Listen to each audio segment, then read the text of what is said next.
Hey guys, आज हम लोग इकोनॉमिक्स की सेकंड क्लास करेंगे। आज छोटी छोटी कुछ टॉपिक डिस्कस करने वाले हैं हम लोग। 3 टॉपिक है लेकिन बहुत इंपॉर्टेंट है एग्जाम के लिए। आज हम डिस्कस करेंगे डिमांड फंक्शन, डिमांड शेड्यूल और डिमांड कर्व। लेकिन इस वीडियो को देखने से पहले प्यारे बच्चों, आप इसका पहला वीडियो देख लीजिएगा, तब आपको ये समझ में आएगा कि डिमांड क्या है, व्हाट इज डिमांड, और डिमांड पर किन किन चीज़ों का असर पड़ता है, जो हमने इससे पहले वाली क्लास में डिस्कस किया है। और एक महत्वपूर्ण बात बच्चों, ये हिंदी मीडियम में शूट किया जा रहा है। इंग्लिश मीडियम विद्यार्थियों के लिए अलग वीडियो शूट की जाएगी। ऐसे देखने के लिए तो कोई भी देख सकता है, लेकिन स्पेशली ये हमारे प्यारे हिंदी मीडियम स्टूडेंट्स के लिए शूट किया जा रहा है। तो चलिए शुरू करते हैं आपका समय बिना बर्बाद किए हुए। पहला टॉपिक है डिमांड फंक्शन। ये आपको अपना नोट्स का क्वेश्चन नंबर 2 मिलेगा, जिसमें आपको क्वेश्चन मिलेगा व्हाट इज डिमांड फंक्शन। देखिए फंक्शन क्या होता है। देखो, एक ऐसा एफ का साइन आपके स्क्रीन पे आ रहा होगा। ये एफ एक मैथमेटिकल चैप्टर है। मैथ्स में हम पढ़ते हैं फंक्शन। बेसिकली फंक्शन किसी भी दो चीजों के बीच रिलेशन एस्टैब्लिश करता है, किसी भी दो वेरिएबल के बीच गणितीय संबंध स्थापित करता है। किसी भी दो चीजों के बीच ये एक मैथमेटिकल चीज है जो गणितीय संबंध स्थापित करता है। तो डिमांड फंक्शन क्या होता है? What is demand function? देखिए, मांग की मात्रा और मांग को प्रभावित करने वाले तत्वों के बीच में जो गणितीय संबंध है। बच्चों, कल हमने पढ़ा था मांग की मात्रा क्या होती है और मांग को प्रभावित करने वाले तत्व कौन कौन से होते हैं। शायद जहां तक मेरे को याद है, हमने पढ़ा था कि मूल्य, आय, प्राइस ऑफ रिलेटेड गुड, ये सभी चीज मांग को प्रभावित करती है।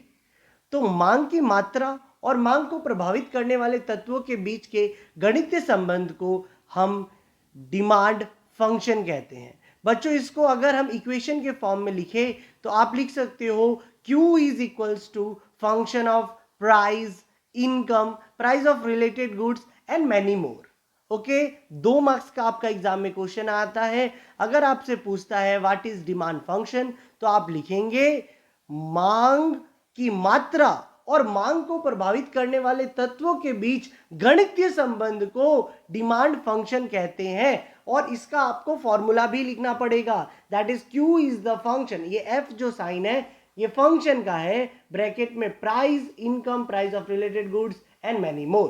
क्लियर हो गया? Demand function for 2 marks. इतना बड़ा रटने का कोई दरकार नहीं है, सिर्फ मांग की मात्रा और मांग को प्रभावित करने वाले तत्वों के बीच के गणितीय संबंध को हम बच्चों क्या कहते हैं? डिमांड फंक्शन कहते हैं। पहला क्वेश्चन क्लियर।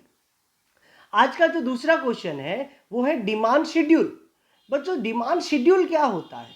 2 मार्क्स का फिर से डिस्कस करेंगे कि मांग तालिका। डिमांड शेड्यूल को हिंदी में बोलते हैं मांग तालिका। देखिए बच्चों, हर मूल्य पर वस्तु की मांग भी अलग अलग होती है। जैसे टमाटर का मैंने कल एग्जाम्पल दिया था। जब 10 रुपये केजी टमाटर था तो कोई 4 केजी खाया करता था। जब 20 रुपये हो गए तो 2 केजी खाने लगा। जब 50 रुपये केजी टमाटर हो गए तो 1 केजी खाने लगा। और 100 रुपये केजी होने पर मैं तो नहीं खा रहा, दैट इज 0। मतलब विभिन्न मूल्यों पर मांग भी विभिन्न होती है। और जब हम इसको एक तालिका बनाकर प्रदर्शित करते हैं, जब मांग की मात्रा और मूल्य के बीच में संबंध तालिका, दैट मीन्स टेबल बना के प्रेजेंट करते हैं, तो उसी को हम कहते हैं डिमांड शेड्यूल। एक सरल भाषा में मैं आपको फिर से बता देता हूं, मांग की मात्रा और मूल्य के बीच के संबंध को जब तालिका बना के प्रेजेंट किया जाता है, जब तालिका बना के दिखाया जाता है, तब उसको हम बोलते हैं डिमांड शेड्यूल। ठीक है बच्चों?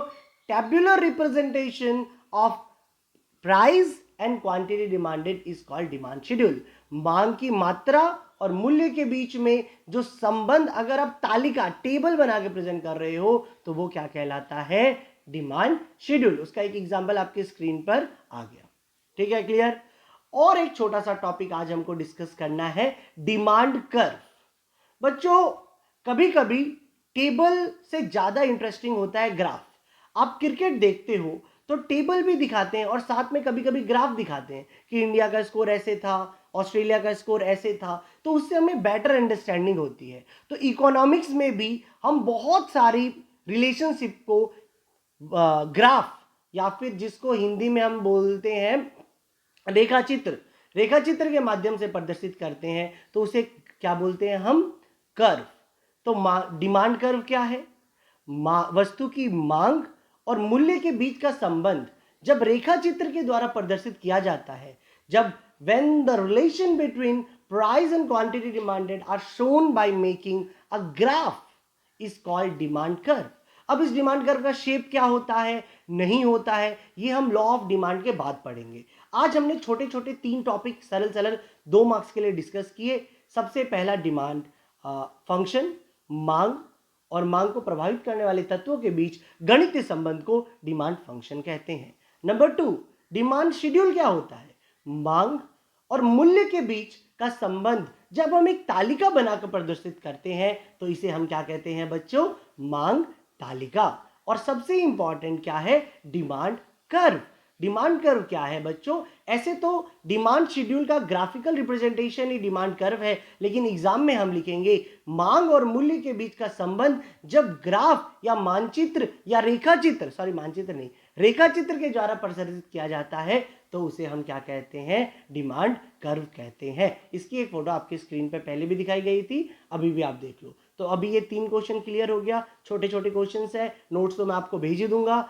आशा करता हूं आपको समझ में आया होगा और इंग्लिश मीडियम विद्यार्थियों के लिए भी जल्द वीडियो मैं शूट करूंगा। कल या फिर आज ही नेक्स्ट वीडियो में हम लॉ ऑफ डिमांड जानेंगे। Thank you very much.